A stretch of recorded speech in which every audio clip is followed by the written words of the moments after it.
देहरादून में स्कूलों को स्मार्ट बनाने की डीएम की पहल के तहत सभी स्कूलों में होंगे डिजिटल ब्लैक बोर्ड। किसी भी स्कूल में जमीन पर बैठकर नहीं पढ़ेंगे बच्चे। देहरादून में अखिल भारतीय संत समिति के उपाध्यक्ष के तीर्थाटन के लिए अलग से मंत्रालय की मांग की गई है। कहा, तीर्थाटन की एक आचार संहिता बननी चाहिए।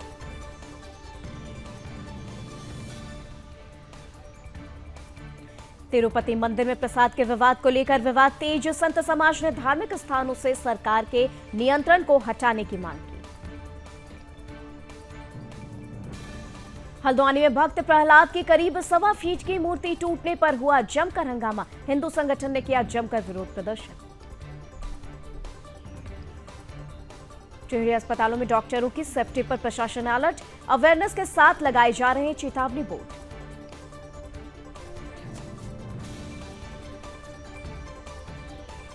पौड़ी में बीजेपी ने राहुल गांधी के खिलाफ खोला मोर्चा। राहुल गांधी के आरक्षण खत्म करने के बयान पर बीजेपी कार्यकर्ताओं ने राहुल गांधी का फूंका पुतला।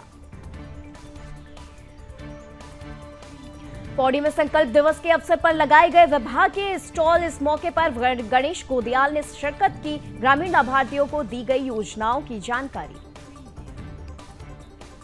उधम सिंह नगर में चलाया गया अनोखा चेकिंग अभियान। लोगों का चालान न कटने उन्हें हेलमेट पहनाया गया है। लोगों को हेलमेट पहनने की दी गई है हिदायत। उधम सिंह नगर पुलिस की बड़ी कामयाबी। पुलिस ने मोबाइल लूटने वाले गिरोह का किया पर्दाफाश। पुलिस ने 4 आरोपियों को किया गिरफ्तार। बीजेपी समर्थकों ने किया धरना प्रदर्शन।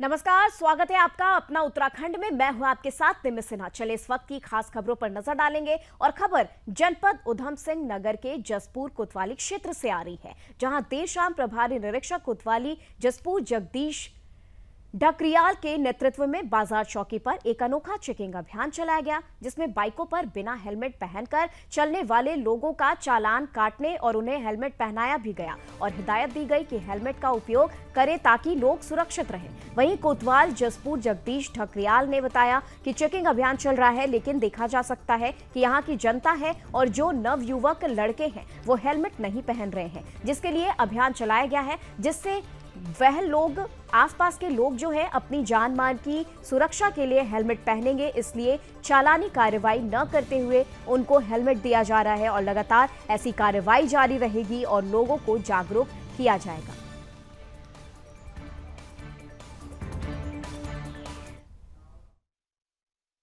बिल्कुल हमारा ये अभियान चल रहा है चालानों का। तो हम यह देख रहे हैं कि यहाँ की जो जनता है, जो नवयुवक लड़के हैं बड़े, उन्होंने कभी जो है हेलमेट पहनी नहीं है। तो हमने अभियान चलाया कि इनका चालान से न बचें, आप अपनी जान माल सुरक्षा के लिए, अपनी सुरक्षा के लिए हेलमेट पहने। हम चालान ना करते हुए उनको जो है हेलमेट पहनवा रहे हैं। यहाँ पर हमने हेलमेट को बुला लिया और अच्छे ब्रांड का हमने उनको हेलमेट पहना दिया है। चालान नहीं कर रहे, चालान के बजाय हेलमेट दे रहे हैं उनको। बिल्कुल लगातार समय समय पर हम लोग जो है यहाँ चालान करते रहेंगे और लोगों को इसके प्रति जागरूक करते रहेंगे।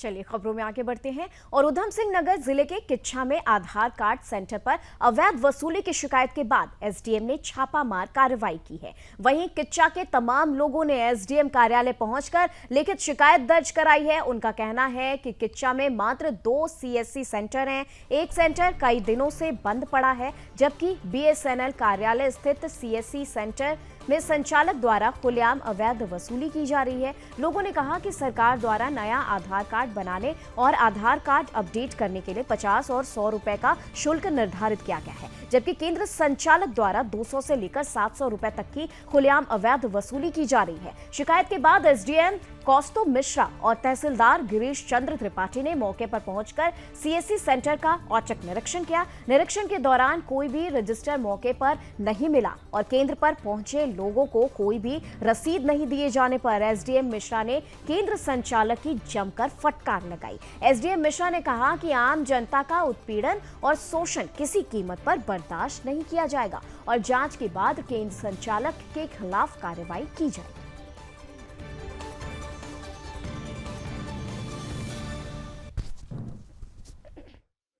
शुल्क है उससे अधिक शुल्क की धनराशि जो है वसूली की जा रही थी।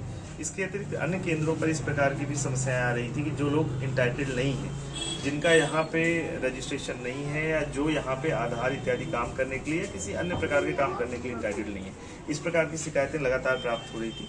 उसके क्रम में एनआईसी की हमारी टीम अभी दस्तावेजों को खंगाल रही है, क्या क्या दस्तावेज इनके द्वारा जारी किए गए हैं, क्या क्या संशोधन किए गए हैं।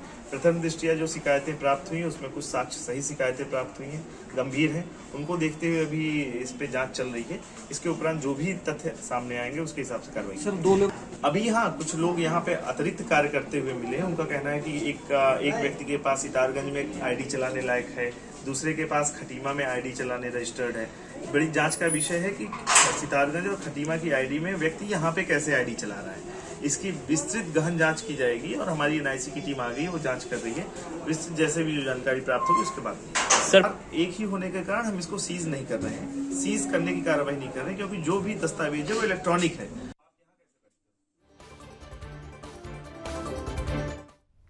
वहीं उधम सिंह नगर पुलिस को बड़ी सफलता हाथ लगी है। पुलिस ने पंतनगर सिडकूल क्षेत्र में मारपीट कर मोबाइल लूटने वाले गिरोह का पर्दाफाश करते हुए एक नाबालिग समेत 4 लुटेरों को गिरफ्तार किया है। इसके साथ ही पुलिस ने 12 मोबाइल भी बरामद किए। वहीं पुलिस ने आरोपियों को न्यायालय में पेश करने की कार्रवाई शुरू कर दी है। वहीं एसपी सिटी मनोज कुमार कत्याल ने खुलासा करते हुए बताया कि सिडकूल क्षेत्र में लोगों से मारपीट कर मोबाइल लूटने की घटनाएं हो रही थी। उन्होंने ये भी बताया कि 15 सितंबर को दिनेशपुर क्षेत्र निवासी रंजीत राय ने पुलिस को तहरीर दी थी, जिसमें 3-4 लोगों ने उससे चाकू की नोक पर मोबाइल और पर्स लूट लिए। एसपी सिटी ने बताया कि घटनाओं को रोकथाम के लिए एसएसपी के निर्देश पर पुलिस टीम का गठन किया गया। टीम में चौकी प्रभारी सिडकूल प्रदीप कुमार ने 50 से अधिक सीसीटीवी कैमरे खंगाले और 100 से अधिक संदिग्धों से पूछताछ की। उन्होंने ये भी बताया कि पूछताछ के दौरान एक नाबालिग समेत 4 को हिरासत में लिया गया है। चारों के पास से 12 मोबाइल और चाकू भी बरामद हुए हैं। एसपी सिटी ने बताया कि पुलिस नाबालिग के खिलाफ विधिक कार्रवाई कर रही है, जबकि अन्य तीनों को जेल भेज दिया गया है। एसपी सिटी ने यह भी बताया है कि एसएसपी ने सभी थानाध्यक्षों और चौकी प्रभारियों को निर्देश दिए हैं। घटनाओं के रोकथाम के लिए कदम उठाए गए हैं। संदिग्धों से सख्ती से पूछताछ की जा रही है।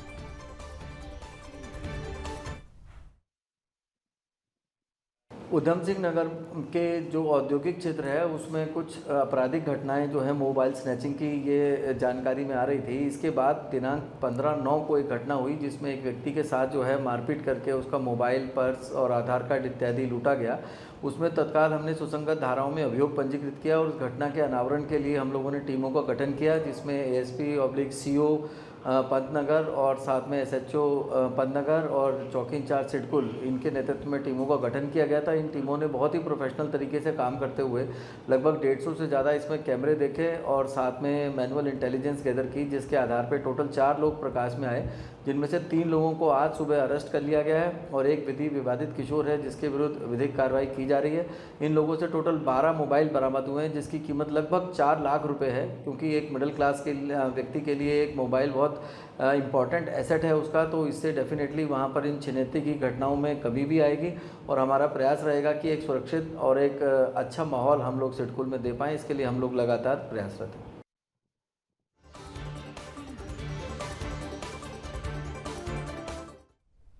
वहीं उधम सिंह नगर में बीजेपी नेता के साथ पुलिसकर्मियों द्वारा मारपीट किए जाने का मामला सामने आया है। घटना के विरोध में बीजेपी उत्तरी मंडल के अध्यक्ष धीरेश गुप्ता ने अपने समर्थकों के साथ ट्रांजिट कैंप थाना गेट पर धरना प्रदर्शन किया। इस दौरान उन्होंने ये कहा कि बीजेपी एससी मोर्चा का महामंत्री आनंद सागर खाना किसी से फोन पर बात कर रहा था, तभी एक बाइक से 2 पुलिसकर्मी पहुंच गए। पुलिसकर्मियों ने उससे बाहर खड़े होने का कारण पूछा तो उसने कहा कि पास में ही उसने उसका घर है। वो बीजेपी एससी मोर्चा का महामंत्री है। आरोप ये है कि इससे पुलिसकर्मी भड़क गए, उसके साथ ही मारपीट की गई। मारपीट की घटना सीसीटीवी कैमरे में कैद हो गई। वहीं मामले पर बीजेपी नेताओं ने ये कहा कि थाने के कुछ पुलिसकर्मी सीधे गुंडागर्दी पर उतर आए, बीजेपी का नाम सुनते ही बौखला गए।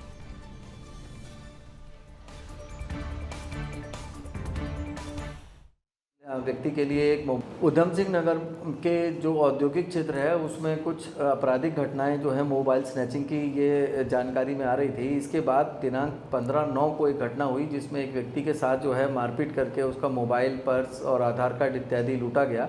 उसमें तत्काल हमने सुसंगत धाराओं में अभियोग पंजीकृत किया और उस घटना के अनावरण के लिए हम लोगों ने टीमों का गठन किया, जिसमें एएसपी/सीओ पंतनगर और साथ में एसएचओ पंतनगर और चौकी इंचार्ज सिडकुल, इनके नेतृत्व में टीमों का गठन किया गया था। इन टीमों ने बहुत ही प्रोफेशनल तरीके से काम करते हुए लगभग 150 से ज़्यादा इसमें कैमरे देखे और साथ में मैनुअल इंटेलिजेंस गैदर की, जिसके आधार पर टोटल 4 लोग प्रकाश में आए, जिनमें से 3 लोगों को आज सुबह अरेस्ट कर लिया गया है और एक विधि विवादित किशोर है जिसके विरुद्ध विधिक कार्रवाई की जा रही है।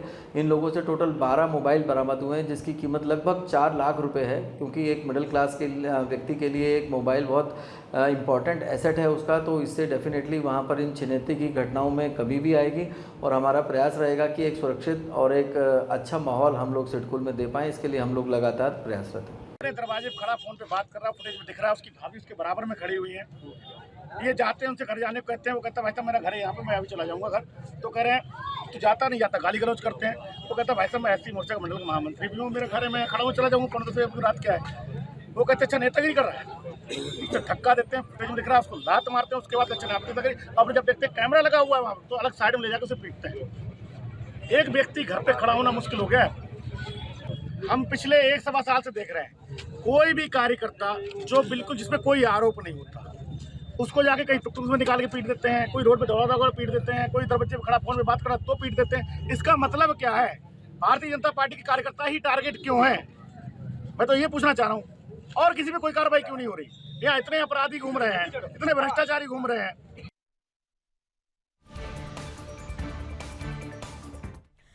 अगली खबर जो है वो रामनगर से। रामनगर वन प्रभाग के अंतर्गत पड़ने वाले आपदाग्रस्त गांव चुकुम में ग्रामीण बाघ के दस्तक से लोग डर के साए में जीने को मजबूर हैं। बता दें कि बाघ लगातार ग्रामीणों के मवेशियों को निवाला बना रहा है। मामले पर ग्रामीण लक्ष्मण सिंह रावत ने बताया कि पिछले 2 महीनों में बाघ 4 से ज्यादा मवेशियों का शिकार कर चुका है। उन्होंने ये भी बताया कि बाघ की उपस्थिति लगातार उस क्षेत्र में दिखाई दे रही है जहां जिससे ग्रामीण डर के साए में जीने को मजबूर हो रहे हैं। वही जानकारी देते हुए रामनगर वन प्रभाग के डीएफओ दिंगत नायक ने बताया है कि सुरक्षा के मद्देनजर हमारे वन कर्मियों द्वारा उस क्षेत्र में गश्त के साथ ही लगातार नजर रखी जा रही है। उन्होंने ये भी कहा कि अगर उस क्षेत्र में बाघ की लगातार मूवमेंट देखी जाती है तो चीफ वाइल्ड वार्डन की अनुमति लेकर पिंजरा लगाने की कार्रवाई की जाएगी।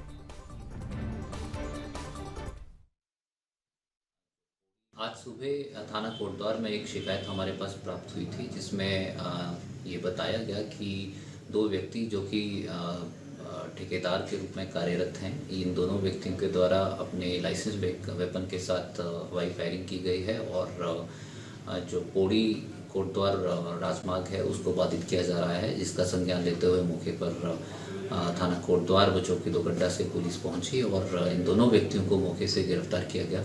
इन दोनों के विरुद्ध मुकदमा पंजीकृत किया गया है और गिरफ्तार करते हुए आज माननीय न्यायालय में पेश किया जा रहा है। खबर उधम सिंह नगर जिले के किच्चा से आ रही है, जहां के चेकिंग के दौरान किच्चा कोतवाली पुलिस को बड़ी सफलता हाथ लगी है। किच्चा पुलिस की टीम ने चेकिंग के दौरान यूपी के बरेली निवासी एक नशा तस्कर को करीब 50 लाख कीमत की स्मैक के साथ गिरफ्तार किया है। इसके साथ ही बता दें कि उधम सिंह नगर जनपद में नशे के सौदागरों के खिलाफ पुलिस की कार्रवाई तेज हो गई है। इसी कड़ी में कार्रवाई के दौरान किच्चा पुलिस ने आरोपी के पास से 161 ग्राम स्मैक बरामद किए हैं। तस्कर के एक साथी पुलिस को चकमा दे फरार हो गया है।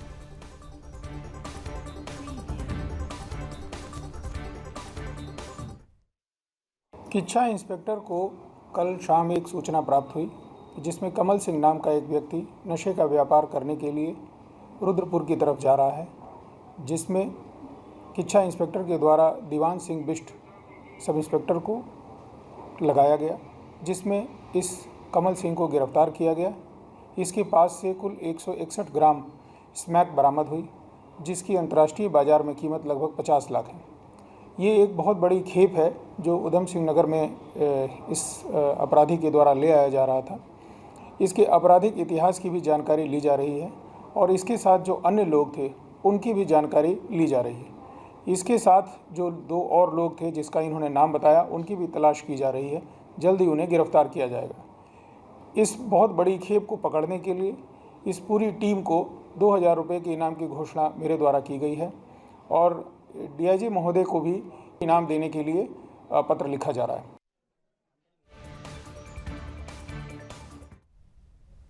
नैनीताल और अल्मोड़ा में डीएम रहते स्कूलों को स्मार्ट बनाने का प्रयोग कर चुके डीएम सवीन बंसल ने अब यही पहल देहरादून में भी शुरू कर दी है। उन्होंने शिक्षा विभाग के अधिकारियों के साथ समीक्षा बैठक की। बैठक में उन्होंने निर्देश दिए हैं कि कोई भी बच्चा किसी भी स्कूल में जमीन पर बैठकर पढ़ता नहीं दिखेगा। वहीं बता दें आपको कि चौक वाले ब्लैक बोर्ड की जगह डिजिटल स्क्रीन अनिवार्य होगी। प्रत्येक कक्षा में कम से कम 2 एलईडी बल्ब लगेंगे। जिला अधिकारी सवीन बंसल ने मुख्य शिक्षा अधिकारी प्रदीप रावत और समस्त खंड शिक्षा अधिकारियों को स्कूलों को स्मार्ट बनाने की दिशा में प्रस्ताव बनाने के निर्देश जारी किए हैं। उन्होंने मुख्य शिक्षा अधिकारी को स्कूलों में फर्नीचर उपलब्ध कराने के साथ ही सभी स्कूलों में टीवी लगाने, कक्षाओं में व्हाइट बोर्ड लगाने, कक्षा 1 से 5 तक के छोटे बच्चों के लिए झूले लगाने, कक्षाओं को स्मार्ट बनाते हुए सौंदर्यीकरण और आकर्षक पेंटिंग किए जाने आदि के प्रस्ताव तैयार कर प्रस्तुत करने के निर्देश दिए हैं।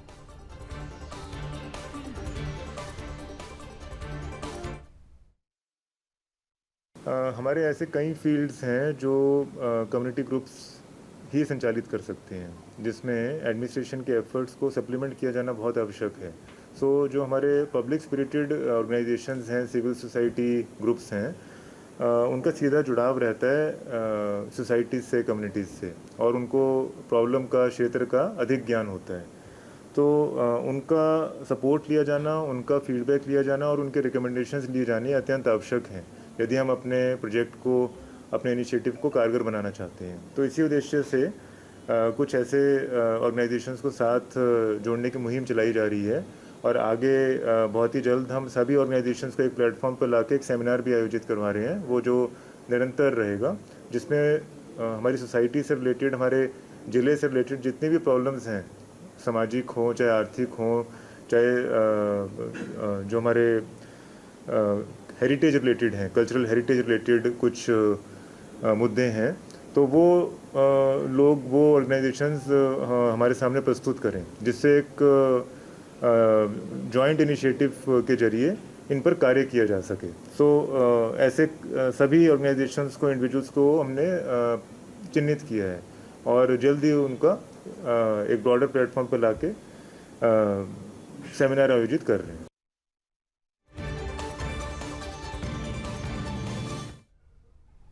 वहीं अगली खबर भी उत्तराखंड के देहरादून से आ रही है, जहां की अखिल भारतीय संत समिति के उपाध्यक्ष, हरिद्वार स्थित जूना अखाड़ा के वरिष्ठ महामंडलेश्वर स्वामी यतीन्द्रानंद गिरी ने सरकार से मांग की है कि पर्यटन और तीर्थाटन को अलग अलग रखा जाए। उन्होंने तीर्थाटन के लिए अलग से मंत्रालय बनाने की मांग उठाई है। उन्होंने ये भी कहा है कि पर्यटन पर्यटन होता है और तीर्थाटन तीर्थाटन होता है। उन्होंने कहा कि जितने भी आस्था के केंद्र हैं, धार्मिक स्थान हैं, उनके लिए तीर्थाटन की एक आचार संहिता बननी चाहिए। तीर्थाटन का एक अलग डेकोरम होना चाहिए। वहां की संस्कृति और तीर्थ स्थलों की पौराणिकता, दिव्यता बनी रहे। उन्होंने ये भी मांग की है कि आस्था के केंद्रों का तीर्थाटन की तरह विकास होना चाहिए। पर्यटन स्थलों का पर्यटन स्थल की तरह ही विकास होना चाहिए और तीर्थाटन के लिए अलग से मंत्रालय बनाना चाहिए।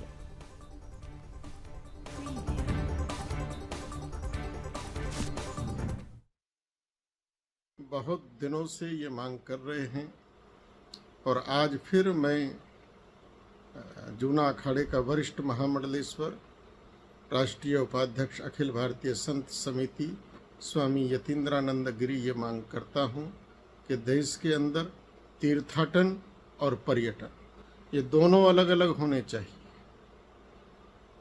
दोनों में घालमेल नहीं चलेगा। पर्यटन पर्यटन होता है, तीर्थाटन तीर्थाटन होता है। जितने भी धर्म आस्था के केंद्र हैं, हमारे तीर्थ स्थल हैं, वो तीर्थाटन में होना चाहिए।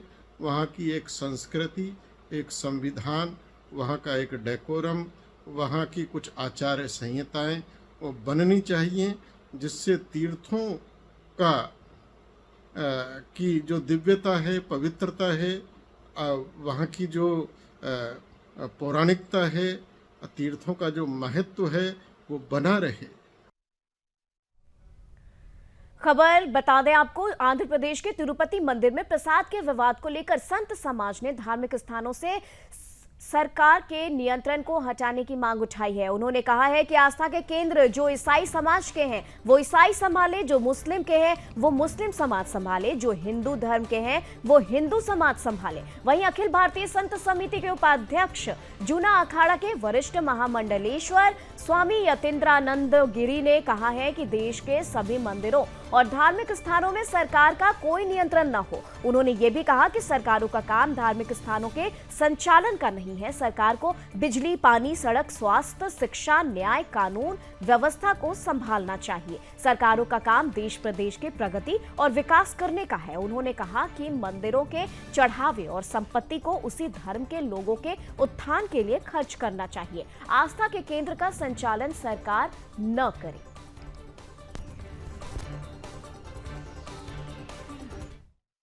की घटना के बाद अब आवश्यक हो गया है कि जितने भी सनातन हिंदू धर्म के आस्था केंद्र हैं, मंदिर हैं, उन सभी का प्रबंधन सनातन हिंदू धर्मावलंबियों के हाथ में होना चाहिए।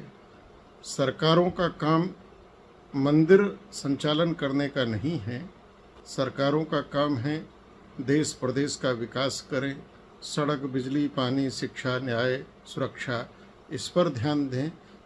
आस्था के केंद्र जो ईसाइयों के हैं वो ईसाई संभाले, जो मुस्लिम के हैं वो मुसलमान समाज देखे, और जो हिंदुओं के हैं उनको हिंदू समाज ही उनका संचालन करे।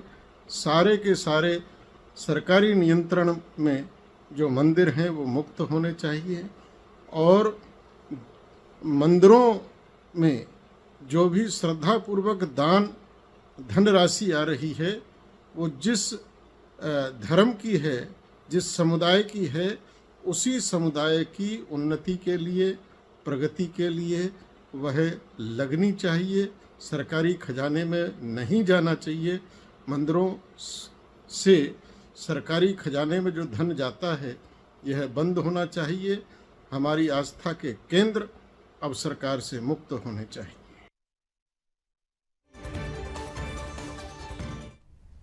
चलिए अगली खबर की ओर बढ़ते हैं और कोतवाली क्षेत्र के सिंधी चौराहा स्थित होलिका ग्राउंड पर लगी भक्त प्रहलाद की करीब 1.25 फीट की मूर्ति टूटने के बाद सोमवार की रात जमकर हंगामा हुआ। हिंदू संगठन समेत अन्य लोग भारी संख्या में होलिका ग्राउंड में एकत्र होना शुरू हो गए और पुलिस प्रशासन के खिलाफ नारेबाजी करने लगे। भीड़ जुटने की सूचना पर city magistrate AP Vajpayee, SP city Prakash Chandra, CO Nitin Lohani, कोतवाल राजेश कुमार यादव, एसओ वन भूलपुरा नीरज भाकुनी भारी पुलिस बल के साथ मौके पर पहुंचे। इसी बीच देर रात हिंदू संगठनों और अन्य स्थानीय व्यापारियों ने होलिका ग्राउंड से वन भूलपुरा की ओर जाने वाले मार्ग पर जुलूस भी निकाला और जमकर नारेबाजी की। दरअसल होलिका ग्राउंड के आसपास मुस्लिम समुदाय के लोग फल ठेले लगाते हैं। रामलीला के दिनों में यहां कार्यक्रम भी होते हैं। हिंदू संगठनों का आरोप है कि ये मूर्ति जानबूझकर तोड़ी गई है, जिससे माहौल खराब हुआ है। देर रात तक हंगामे के बाद हिंदू प्रदर्शनकारियों ने पुलिस को मंगलवार सुबह 11 बजे तक आरोपी की गिरफ्तारी करने का अल्टीमेटम दिया है।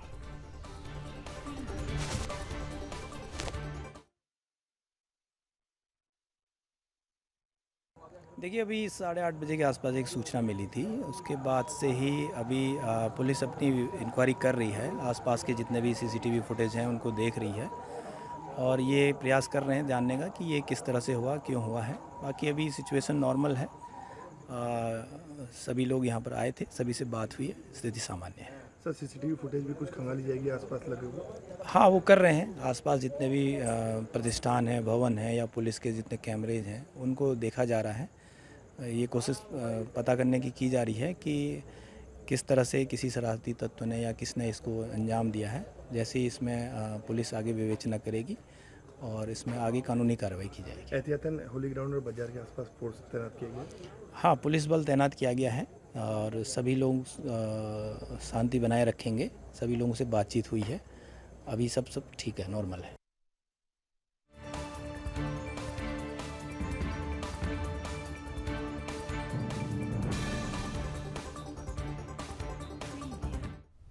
अगली खबर टिहरी जिले से आ रही है, जहां के अस्पतालों में डॉक्टरों और स्टाफ की सेफ्टी को देखते हुए पुलिस द्वारा अवेयरनेस के साथ ही चेतावनी बोर्ड लगाए जा रहे हैं, जिसमें नशा करके स्टाफ के साथ अभद्रता और शांति भंग करना ये काम में बाधा डालने को लेकर कानूनी कार्रवाई की बात लिखी गई है। वहीं एसएसपी के निर्देश पर श्रीदेव सुमन संयुक्त चिकित्सालय नरेंद्र नगर में सीओ द्वारा स्टाफ को इसकी जानकारी देने के साथ ही फोन नंबर भी दिए और बोर्ड लगाए गए हैं। वहीं अस्पताल के स्टाफ का भी कहना है कि अधिकतर रात के समय इस तरह की घटनाएं सामने आती हैं, लेकिन पुलिस के इस पहल से उन्हें मदद मिलेगी और वो खुद को सुरक्षित भी महसूस करेंगे।